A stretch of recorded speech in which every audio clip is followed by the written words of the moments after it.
रहकर, जो भारतीय परंपरा को जानेगा, भारत भूमि पर रहकर जो भारतीय परंपरा को मानेगा, भारत भूमि पर रहकर जो मादरे वतन को नमन करेगा, भारत भूमि पर रहकर जो भारतीय के साथ साथ अपने मन को जो रंगेगा, भारत उसका ही है। भारत में रहकर जो भारतीय परंपरा को जानेगा और मानेगा, जो भारत के बनेगा और जो भारत को बनाएगा, भारत केवल उसका ही है। लेकिन जाने अनजाने में कई बार ऐसे देखने में आता है कि भारतीय परंपरा को ना समझने के कारण, यहाँ का वैल्यूज को ना समझने के कारण और ना जानकारी होने के कारण और कुछ मार्क्स मैकॉले मरियम पुत्र के कुप्रभाव के कारण इन्हीं सिस्टम्स और इन्हीं कल्चर्स के ऊपर समय समय पर प्रहार करने का चेष्टा करते हैं और लोग यहाँ तक प्रयास और प्रयत्न भी करते हैं कि इनको दबाया जाए। पूजनीय बापूजी सदैव समाज के लिए तत्पर रहे, सदैव समाज के लिए ही उनको लगता था कि कहीं ना कहीं हमको इस समाज को सही दिशा देना चाहिए। उनको सदैव लगता है कि हमको समाज को सही विषयों पर एडुकेट करना चाहिए और साथ में उनको यह भी लगता है ये जो पूरा जो गुरुकुल परंपरा है जो बीच में लुप्त हो चुका था, उस गुरुकुल परंपरा को पुनः जीवित करते हुए उनको लगा इस गुरुकुल परंपरा के माध्यम से हम करोड़ों लोगों को, हम करोड़ों नौजवानों को इंस्पायर करते हुए देश के लिए, समाज के लिए और समाज के साथ साथ शैक्षणिक क्षेत्र में, धार्मिक क्षेत्र में या अन्य सभी क्षेत्र में हम उनसे काम ले सकते हैं। हम उनको इंस्पायर कर सकते हैं कि देश के लिए, समाज के लिए, राष्ट्र के सर्वांगीण विकास के लिए वो आगे भविष्य में अहम भूमिका रोल अदा करें। लेकिन मिशन और मिशन से जुड़े हुए लोग हैं, ये कदापि नहीं चाहते रहे होंगे और इनके ना चाहने के कारण और इन्हीं के फॉरेन फंडिंग्स के कारण तरह तरह के प्रॉब्लम्स क्रिएट करने का चेष्टा हुआ और यहाँ तक पूजनीय बापूजी को डिफेंड करने का प्रयास और प्रयत्न उन्हीं षड्यंत्रकारी के द्वारा ही रचा गया। तो मित्रों, हम सब के लाइफ में, जहाँ तक मुझे मालूम है, हम सब के लाइफ में पूजनीय बापूजी ने कहीं ना कहीं हमको इंस्पायर किए होंगे और कहीं ना कहीं हमारे लाइफ स्केच को उन्होंने बदले ही होंगे। टेस्टिमोनी का अगर बात आएगा तो हम समझते हैं इनमें से कोई भी ऐसा शख्स नहीं होगा जो कहेगा कि पूजनीय बापूजी को स्मरण करने के बाद या पूजनीय बापूजी को धारण करने के बाद या पूजनीय बापूजी को देखने के बाद या पूजनीय बापूजी के सत्संग में जाने के बाद हमारे लाइफ में कोई बदलाव नहीं आया होगा। मैंने जैसे पहले कहा कि मेरे लाइफ में वो सेल्फ इंस्पायर के नाते वो आए हैं और मेरे को सेल्फ इंस्पायर करते हुए मेरे को लगा कि हमको समर्पित भाव से इस समाज के लिए और समाज के साथ साथ मैं तो कहता हूँ सेवा वही यज्ञ कुंड, सेवा ही यज्ञ कुंड समिधा हम सब जले। तो सेवा के नाम पर जो समाज को धर्मांतरण करने का जो चेष्टा कर रहे थे, इन धर्मांतरण के जो मंसूबे को पूरे ना होने के कारण वे बराबर ऐसे श्रेष्ठ मनुष्य के ऊपर प्रहार करने का चेष्टा किए हैं। इसलिए हम इन षड्यंत्रकारी को मंसूबे को ठीक से समझे।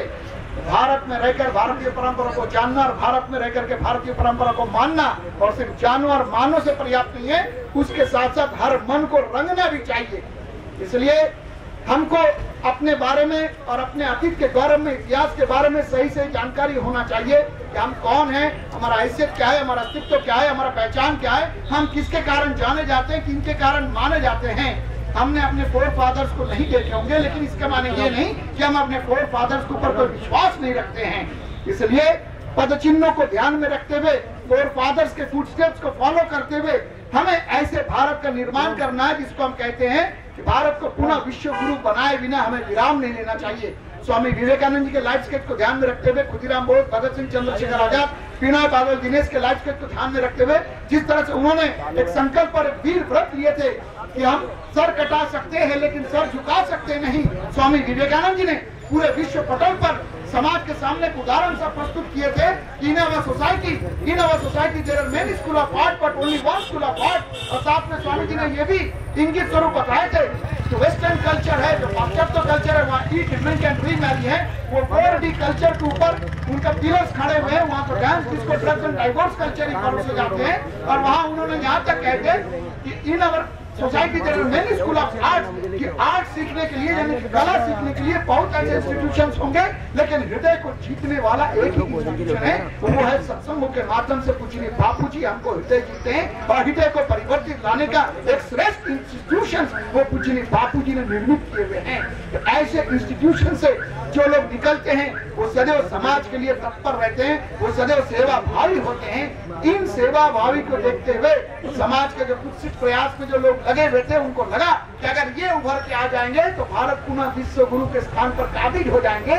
तो इसी मेंटालिटी के साथ वो हमारे विचार, हमारे आचार, हमारा व्यवहार, हमारे संस्कार, हमारे वेद, हमारे पुराण, हमारे ग्रंथ, हमारे मान, हमारे सम्मान, हमारी इज्जत, हमारे आबरू और यहाँ तक हमारे परिपाटियों के ऊपर वो प्रहार करने का चेष्टा किए हैं। तो इसके लिए हमें उनके मंसूबे को समझना है, हमें समाज को संगठित करना है। हमारे जितने भी साधक बंधु हैं और हमारे जितने भी स्पिरिचुअल लीडर्स और स्पिरिचुअल ऑर्गेनाइजेशन सो कॉल्ड हैं, इन सभी को एक अपील करते हुए स्पिरिचुअल कॉज के लिए हम सबको आगे आना ही चाहिए। तो हम कहते हैं कि देश का ये भाग्य अपना सोच लो, भलाओ जिसमें देश का वो काम सब किए चलो। कोई चलता पद चिन्ह पर, कोई पद चिन्ह बनाता है वही सूरमा इस जग में दुनिया में पूजा जाता है। ऐसे हमारे पूजनीय बापूजी जो हमारे प्रातः स्मरणीय है, वंदनीय है। हम तो कहते हैं बापू के लिए हम जितना भी कर दें वो हमारे लिए कम ही होगा। कई ऐसे इंस्टेंसेस हमको सुनाई पड़ते हैं, लोग बताते हैं कि मैं एक बार सत्संग में गया, मेरा लाइफ स्केच बदल गया। कई कहते हैं कि मेरा कोई प्लानिंग था ही नहीं, मैं अचानक उस सत्संग में गया। उस 1 घंटे के सत्संग में ही उन्होंने मेरे लाइफ स्केच को नहीं बल्कि पूरे परिवार में अलग जगा दिया।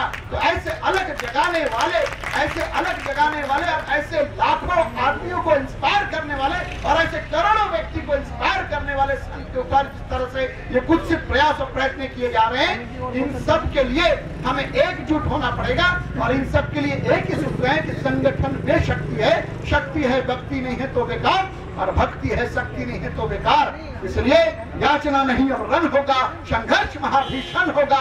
इस संघर्ष में निर्णायक भूमिका अदा करने के लिए आज हम धरना जरूर यहाँ दे रहे हैं। और ये धरना कब तक चलाना है ये स्वयं परमपिता परमेश्वर ही जाने, लेकिन फिर भी हमें आवाज बुलंद करना पड़ेगा। हमें अपनी ताकत के साथ साथ अपना तप और जप को बढ़ाना पड़ेगा। तपस्या के बल पे और जप के बल पे हम बहुत कुछ कर सकते हैं। राख जो है वो किसी को इंस्पायर नहीं कर सकता, लेकिन आग जो है वो जला के राख कर सकता है। सभी तपस्या के बल पर और सभी साधकों के बल पर हम विजय ही विजय हासिल कर सकते हैं। विजय निश्चित है। धर्म क्षेत्र कुरुक्षेत्र, हम तो कहते हैं ये धर्म क्षेत्र कुरुक्षेत्र है। कौन अपना कौन पराया, इन सबको हमको बारीक से बारीक पहचानना पड़ेगा।